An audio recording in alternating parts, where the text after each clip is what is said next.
Bien, c'est parti. Alors, dans cette vidéo, je vais parler de la mise en œuvre d'un algorithme de classification automatique, de clustering, quand les données sont préclassées.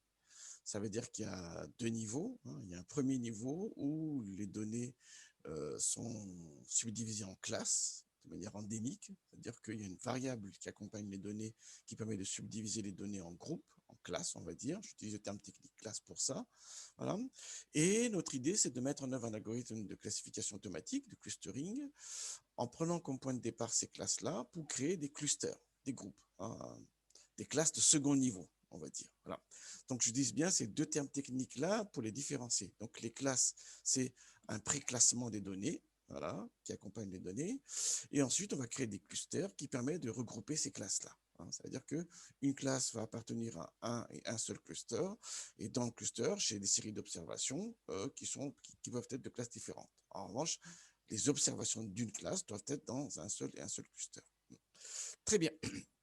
Alors, ça peut paraître étrange, qu'est-ce que c'est que cette histoire? C'est en réponse à une des... c'est un élément de réponse pour un des sujets que j'avais donné à une formation auprès de laquelle j'avais proposé un sujet. Et parmi les différentes questions, il y avait une question justement où il y avait un très grand nombre de classes initialement à prédire. Et je leur demandais de trouver une manière de regrouper ces classes-là pour pouvoir faire une prédiction plus efficace. Voilà. Et il y avait différentes approches possibles. Et dans cette approche-ci, ce que je présente aujourd'hui, c'est une des approches qui permet de répondre à cette question-là. Voilà. Très bien. Alors, bon, je vais m'extraire de ce cadre-là pour être dans un cadre plus générique pour que cette vidéo profite à tout le monde. C'est une réponse aux étudiants, mais d'un autre côté, parce que certains d'entre vous ont trouvé l'idée, mais il manquait des choses, il manquait un peu de précision. Justement, c'est ce qui m'a poussé à faire cette vidéo, parce qu'il y avait la trame, mais il manquait des éléments clés qui permettaient de rendre les choses vraiment efficaces. Voilà. Très bien. Voilà, mais je la rends un peu plus générique pour qu'elle profite à tout le monde.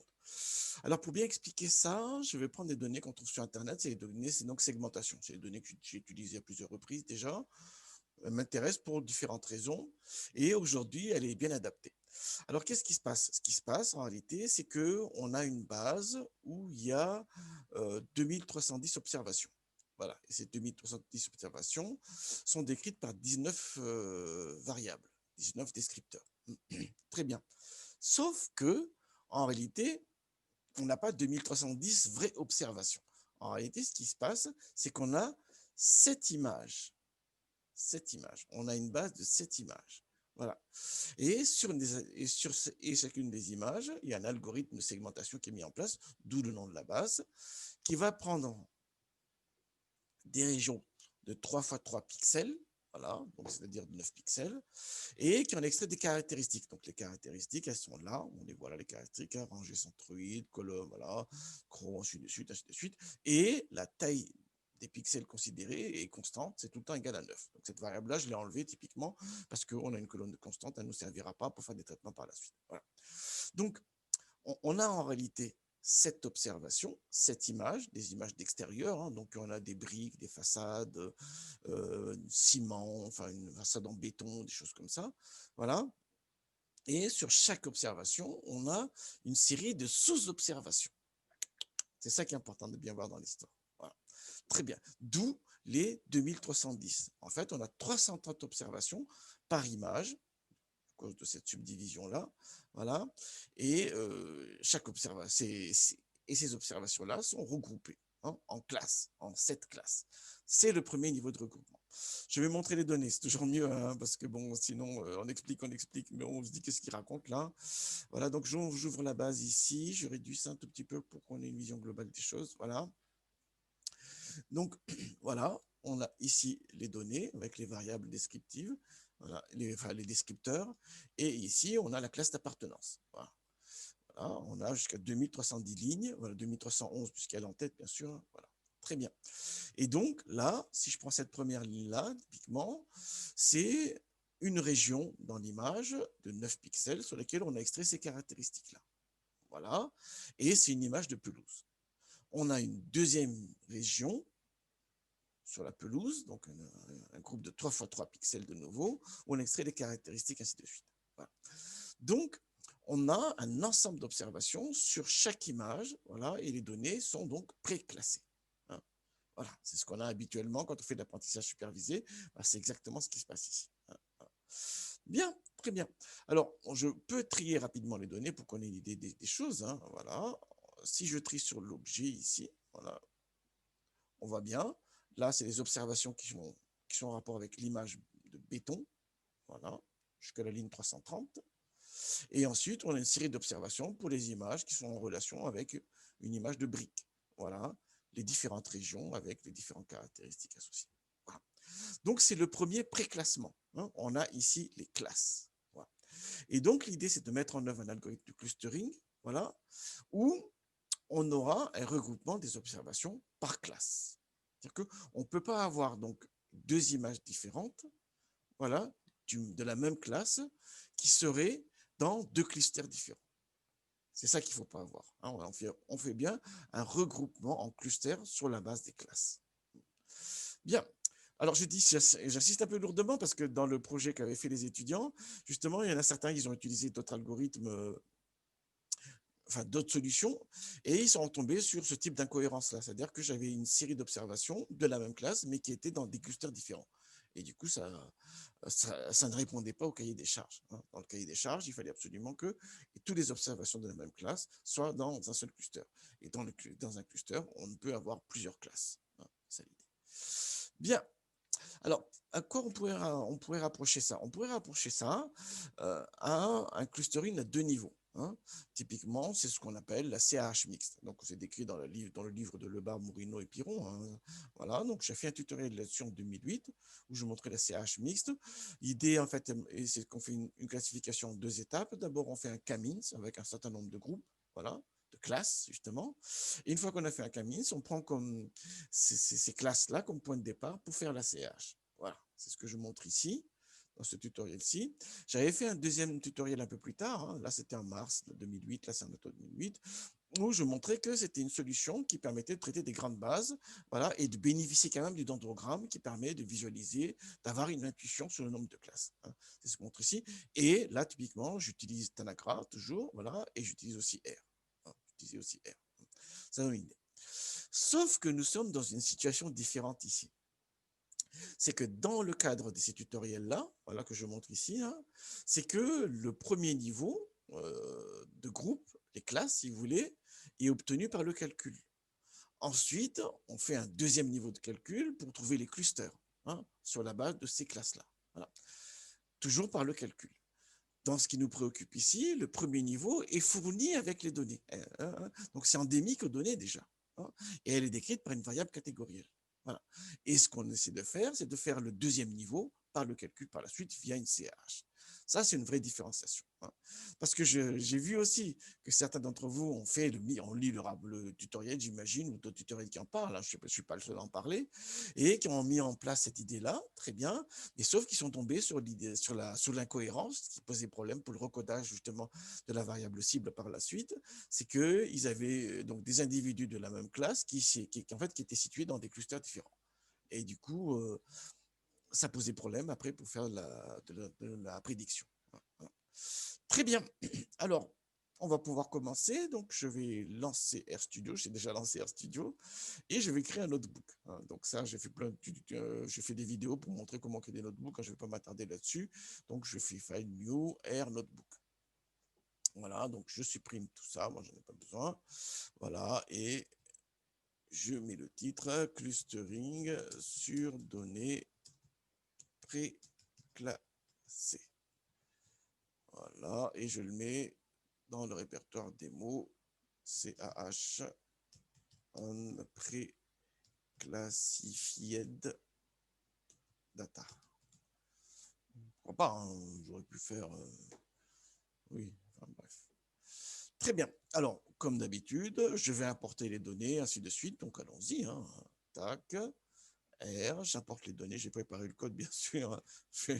On va pas s'amuser à faire des trucs non maîtrisés, là. Voilà. Bien.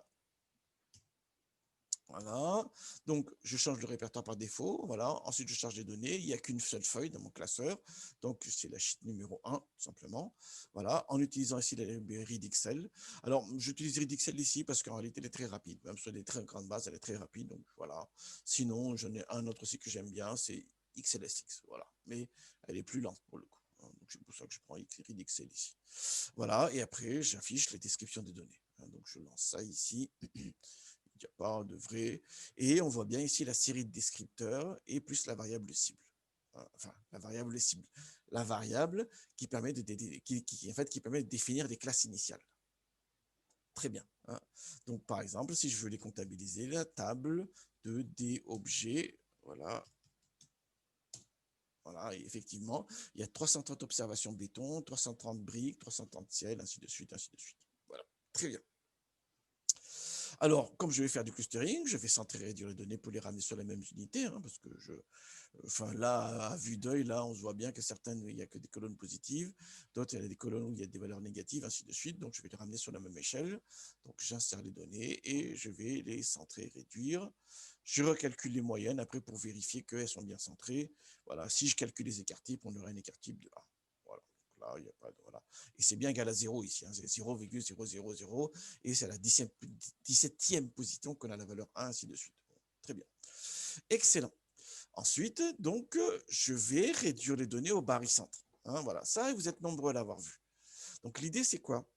C'est que je vais créer des données synthétiques où les classes, pour décrire les classes, je les ramène à leur barre, je vais calculer. C'est mieux, on est d'accord là-dessus. Très bien. Alors, qu'est-ce qui se passe alors? Voilà, c'est quand même mieux. Qu'est-ce qui se passe? Donc, on avait 7 classes possibles. On les voit ici, hein, voilà. Donc là, j'ai la classe béton, voilà. Et la valeur qui est là, en réalité, c'est la moyenne de la variable région centroïde-colle pour les observations qui correspondent à la classe béton. Voilà, c'est ça l'idée. Alors, comment j'ai fait ça? Je l'ai fait avec un agrégat. J'ai fait un agrégat sur X, voilà, regroupé selon la variable ici objet qui définit les classes. Et j'ai calculé la moyenne. Voilà. Donc, pour la variable brique, là, voilà, donc la moyenne de la variable région centroïde colle pour pour la classe brique, c'est moins 0,46, ainsi de suite. Voilà. Donc, on a un nouveau tableau de données, hein, on a un nouveau tableau de données où l'individu statistique, maintenant, c'est les classes. C'est ça l'idée. Et on a donc un individu synthétique. C'est-à-dire que chaque ligne, en fait, représente 330 observations. C'est ça l'idée, hein. Donc, on a changé d'individu statistique, voilà, et l'individu statistique, maintenant, est pondéré, hein, par le nombre d'observations qu'il représente. Cet aspect-là est très important. Pourquoi? Parce que, finalement, cette idée-là, vous êtes nombreux à l'avoir trouvée, hein. Voilà. En revanche, une fois que vous avez créé ce tableau de données-là, vous avez lancé la CH, là, vous avez oublié que les individus, maintenant, sont des individus synthétiques et qu'il y a une pondération à prendre en compte, hein. Alors, pourquoi j'insiste là-dessus? Parce que, regardez, là, je vais sur mon cours de CAH, que je fais par ailleurs. Voilà, donc là, c'est un cours, les slides sont là, hein. Et dans mon cours CAH, je montre donc le CAH très bien. Et à un moment donné, je parle des mesures d'agrégation avec les distances entre classes. Tac, je réduis un peu. Très bien. Qu'est-ce qui se passe? Si on veut utiliser la méthode de Ward, la formule, elle est là, hein. Donc la distance entre classes, eh bien, elle est basée sur la distance entre les barycentres des classes. Très bien. Or là, qu'est-ce qu'on a? On a réduit les données au barycentre, hein. On a réduit les données au barycentre, c'est-à-dire que pour chaque classe, on a le barycentre conditionnel correspondant, hein. Ce vecteur-là, c'est le barycentre dans l'espace de représentation de la donnée de la classe béton. Ainsi de suite, ainsi de suite. Très bien. Donc, j'ai cette information-là ici. G1, G2 là, c'est par exemple pour béton, on a ici le vecteur pour béton. Ensuite là pour l'autre, je sais plus pour brique. Là j'ai le vecteur correspondant et donc je calcule ici avec le carré de la distance euclidienne. Très bien. Sauf que dans la formule de Ward, il y a un élément supplémentaire qui arrive, c'est que il faut tenir compte aussi des effectifs. Voilà. c'est là que personne n'a pris en compte cette information-là, qui était très importante. Alors, pourquoi elle est très importante? Parce que dans les données sur lesquelles nous avons travaillé, les classes étaient enfin, la distribution des classes était très inégalitaire. Il y avait des classes qui étaient surreprésentées et il y avait des classes qui étaient rares. Voilà. Et du coup, si on enlève cette information-là, donc c'est comme si on donnait la même importance à l'ensemble des classes. Or, non, c'est pas vrai. C'est pas vrai. C'est pas ce qu'on a dans les données. Alors, dans mon exemple ici, en l'occurrence, oui. Là, pour le coup, effectivement, on a le même poids pour chacune des lignes. Donc, voilà. Mais quand on commence à faire les fusions, là, les poids sont différents, les calculs vont être différents. Donc, non, c'est important d'en prendre en compte quand même. C'est important de prendre en compte quand même. Voilà. Mais pour les données sur lesquelles vous avez travaillé, hein, pour le groupe, pour la formation en question, voilà, qui se reconnaîtront, qui se reconnaîtra, enfin les étudiants de la formation se reconnaîtront, voilà, c'est que là, les classes étaient très inégalitaires, donc il fallait absolument tenir compte de cette information-là. Très bien. C'est pas mal de faire des vidéos finalement, hein, parce que ça me permet de donner la correction après coup. Après coup, voilà, ce que je peux jamais faire habituellement, ce que je peux jamais faire. Franchement, je vais tenir compte de cette histoire de vidéo là. À chaque fois que je donnerai un projet, une fois que le projet est terminé, que j'ai fini de corriger, paf, je mets des éléments de correction pour que les étudiants puissent aussi voir comment je voyais les choses, pourquoi j'avais posé les sujets, ainsi de suite. Très bien. Alors, ce qui pose problème dans la structure Z, là, c'est un data frame. Et ici, c'est la première colonne du data frame, hein, groupe 1. Et après, quand je vais faire des calculs de distance et tout ça, je n'ai pas besoin de cette colonne-là. Donc, je la réorganise pour que on ait toujours un data frame, mais que la colonne groupe 1 devienne le row names du data frame. C'est ce que je fais ici. Hein. Donc, le row names du data frame devient ici, c'est groupe 1 devient le row names du data frame. Ensuite, groupe 1, je la supprime. Comme ça, je n'ai plus que les valeurs numériques. Voilà. Parce que je vais utiliser le data frame pour faire des calculs, ainsi de suite, calcul de distance entre paires de lignes, par exemple. Voilà. C'est ce que je fais maintenant. Donc là, paf, très bien, je calcule la distance entre paires de lignes et on va voir que effectivement, c'était très important de transformer les données pour que, le calcul soit possible et qu'on ait maintenant le nom de la classe, le nom de l'étiquette, on est en étiquette, donc le nom de l'individu synthétique. Très bien. Donc, on voit typiquement que dans mon exemple là, béton et sentier sont relativement proches finalement, et ainsi de suite. Ça paraît étrange, mais bon, je ne sais pas de quel sentier il s'agit. Hein. Peut-être que c'est un sentier bétonné, justement. Hein. Voilà. Je ne sais pas, ce n'est pas la question. Très bien. Alors, voilà, très bien. Donc, le vrai point central de cette histoire-là, c'est la construction de ce tableau de données. Ça, c'était un vrai point central. Hein. Voilà. Et de bien se rendre compte que maintenant, on a un tableau où donc l'individu statistique, c'est la classe, et l'individu statistique est pondéré. C'est ça. C'est ça qu'il fallait retenir. Une fois qu'on a compris ça, le reste est facile. C'est ce que je vais faire ici, du coup. Je calcule la distance parce que je vais faire une CH. Je vais calculer aussi le poids des individus synthétiques, hein, parce que il faut que j'en tienne compte dans les calculs. C'est ce que je fais ici. Voilà. Très bien, donc là, ils sont égalitaires, hein, c'est les mêmes partout. Et maintenant, je peux lancer la CH. Tac. Donc, une fois que j'ai ça, je lance la CH et j'affiche le dendrogramme. Hein, c'est ce que je fais ici. Voilà, paf. Très bien. Donc, on a un regroupement. Donc, ciel est un peu à part. Effectivement, le ciel est bleu. C'est ce qu'on peut voir dans la. Voilà, c'est différent de la couleur. C'est un bleu un peu spécial, le ciel. Hein. Voilà, c'est différent de béton, sentier, pelouse. Oui, c'est vert. Feuillage, effectivement. Briques, je ne sais pas de quelle thé. S'il y a plein de mousse dessus, ça peut être vert, les briques. Hein. Voilà, la façade aussi, si c'est rempli de mousse, ça peut être vert aussi. Voilà, je ne sais pas. Je ne vais pas rentrer dans ce débat-là. Déjà, la traduction que j'ai faite, parce que le fichier initial était en anglais, donc je l'ai traduit en français, les noms des classes. Bon, j'ai utilisé un dictionnaire en ligne, mais bon, on n'est pas à l'abri. Je ne suis pas très non plus très spécialiste d'une part, ni de l'anglais, ni des façades ou quoi que ce soit. Bon. Très bien. Alors, voilà, donc on a un regroupement. Donc maintenant, admettons qu'il y a deux questions essentielles ici. C'est combien de classes je vais choisir. Et ensuite, il faut que je recode la base initiale. N'oublions pas que la base initiale, elle est comme ceci. Hein. Voilà, on a les données de la base initiale voilà, avec différentes variables. Et donc, dans cette base-là, je vais rajouter une colonne supplémentaire où on aura maintenant les clusters. Voilà, en plus d'objets qui donnent les classes initiales, il faut que je rajoute une colonne supplémentaire qui représente maintenant les clusters d'appartenance. Alors, si on fait en trois groupes, par exemple, hein, voilà, c'est vraiment pour avancer. Si on fait en trois groupes, qu'est-ce qui se passe? On aurait ciel qui est à part, on a ensuite un deuxième groupe, un deuxième cluster On a un premier cluster où il n'y a que la classe ciel. Ensuite, on a un deuxième cluster où on a les deux classes béton et sentier. Et on a un troisième cluster où on a pelouse, feuillage, briques et face, hein, si on coupe là. Hein, voilà. Le découpage, le nombre de groupes, ainsi de suite, ça reste une question ouverte toujours. Hein. Là, en l'occurrence, peut-être que 4 étaient plus adaptés, tout ça. Mais bon, je fais 3 pour que ce soit plus, pour qu'on ait aussi un cluster à 4 classes. Parce que dans le recodage, ça va rajouter de la difficulté, cette affaire. Très bien.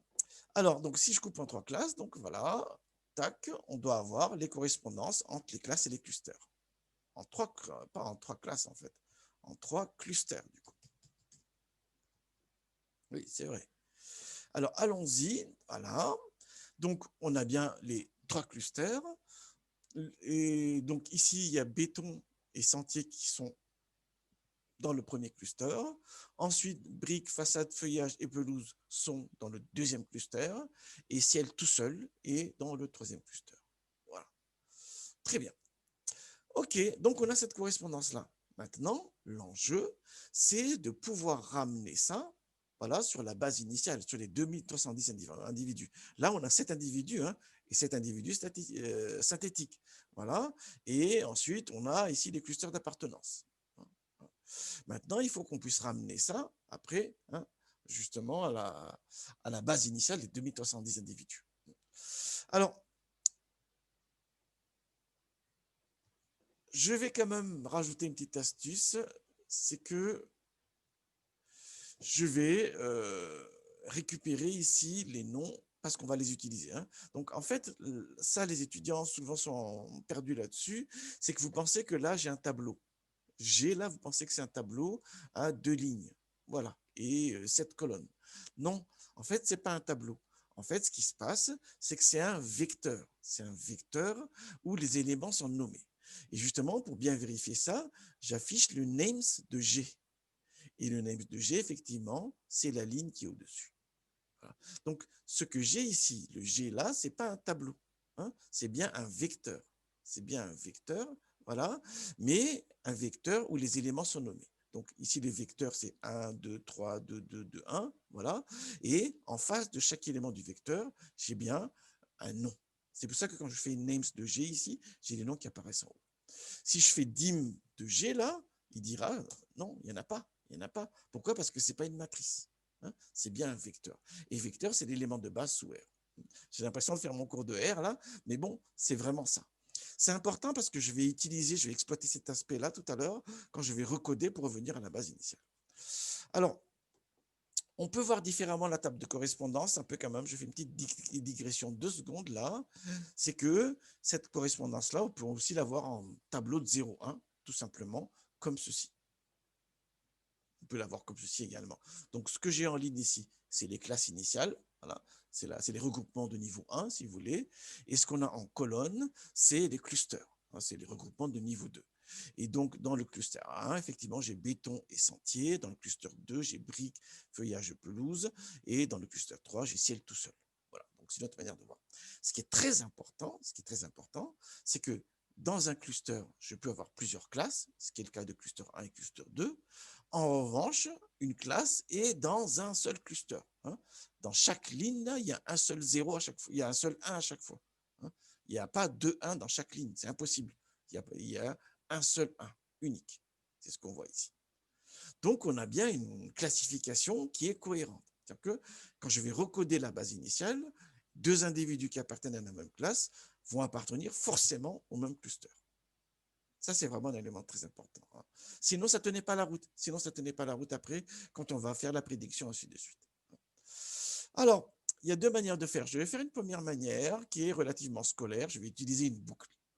Voilà. Ceux qui suivent mon cours de R, là, ils vont hurler, là, en disant, oh là là, vous n'arrêtez pas de nous dire qu'il ne faut pas faire de boucle sous R, et là, vous faites une boucle, c'est pour apprendre. Voilà. Après, je vais montrer la solution sans les boucles, hein, qui utilise justement la propriété names.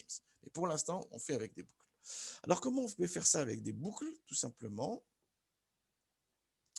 je crée un vecteur qui a la même longueur que les données initiales. C'est ce qui se passe ici. Ensuite, je vais passer en revue les classes, les noms des classes, et à chaque fois que la variable objet des données initiales équivaut à cette classe-là, dans Recode, je mets le cluster correspondant. Voilà. C'est toujours plus facile de lancer que de... Voilà. Hein. Et donc, maintenant, dans Recode, là, je vais tout afficher ici. Recode, voilà. On a bien ici les clusters d'appartenance de chaque individu. Donc, ici, l'individu 1 est dans le cluster 2, l'individu 2 est dans le cluster 1, l'individu 2, ainsi de suite. On va afficher objet, là. T. Objet. Bon, on va faire aide de D objet, voilà. Et aide de recode. Vous avez vu, hein? Donc pelouse est dans le cluster 2, béton est dans le cluster 1, sentier est dans le cluster 1, brique est dans le cluster 2, pelouse est dans le cluster 2, brique est dans le cluster 2, ainsi de suite. Hein? Donc on a les observations initiales, les 2310, hein, parce que length de recode, là, est bien de 2310. C'est la même chose que le length de T objet. Bien d'accord là-dessus. Hein? Voilà. On a bien ce recodage-là et on a bien la correspondance qui est respectée. C'est ce que j'ai calculé ici, la correspondance. Hein. On voit bien, hein. Effectivement, donc ici, pelouse, il est là, effectivement, il est dans le cluster 2. On le voit ici. Voilà. Ensuite, béton, voilà, il est dans le cluster 1. Voilà, et on a vu bien ici qu'on l'a bien attribué ici. Béton qui est là correspond à ça. Voilà, sentier est dans le cluster 1, c'est vrai ça. Sentier, cluster 1, on le voit là effectivement. C'est pour ça que dans les données initiales, c'était sentier. Maintenant, il est décodé à 1, ainsi de suite. Et voilà. Alors maintenant, donc, une fois qu'on a la variable recode qui est de la longueur de 2310, vérifions bien que c'est cohérent. Vérifions bien que c'est cohérent avec les classes. Hein, c'est-à-dire qu'on a bien ce qu'on voulait, c'est qu'une classe, donc les données d'une même classe sont dans un seul cluster. Vérifions bien si c'est le cas. Donc, allons-y, insertion R, voilà, et je fais ici avec un tableau, voilà.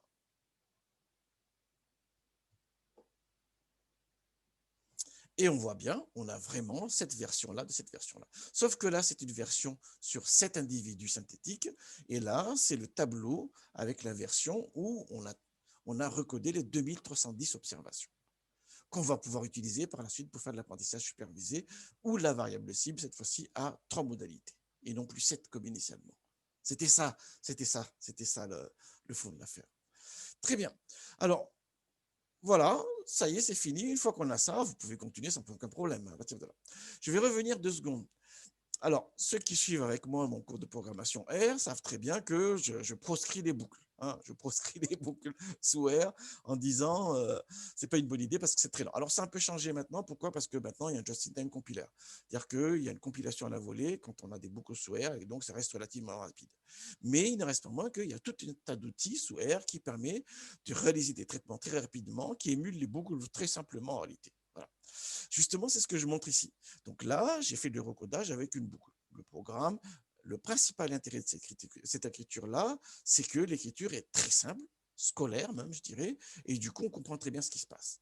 En fait, j'aurais pu transformer ça en une ligne de code. Alors, la ligne de code, elle est où? Elle est ceci, tout simplement. C'est qu'on s'appuie sur la réplication des données. Tac, c'est ce que je montre ici. Qu'est-ce qui se passe là? Je prends G, qui est le groupe d'appartenance, voilà, et je l'indexe avec le vecteur des classes initiales pour les 2310 observations. Donc, du coup, qu'est-ce qui se passe? Le vecteur G, là, il va le démultiplier. C'est ça l'idée, hein, c'est ça l'idée. C'est que le vecteur G, là, voilà, il va le démultiplier en accord avec les classes initiales d'appartenance. Vérifions. Paf. Et voilà. Alors, vous vous dites, oulala, pourquoi on a quand même pelouse, sentier, tout ça? Parce que de nouveau, ici, Recode bis est un vecteur, voilà.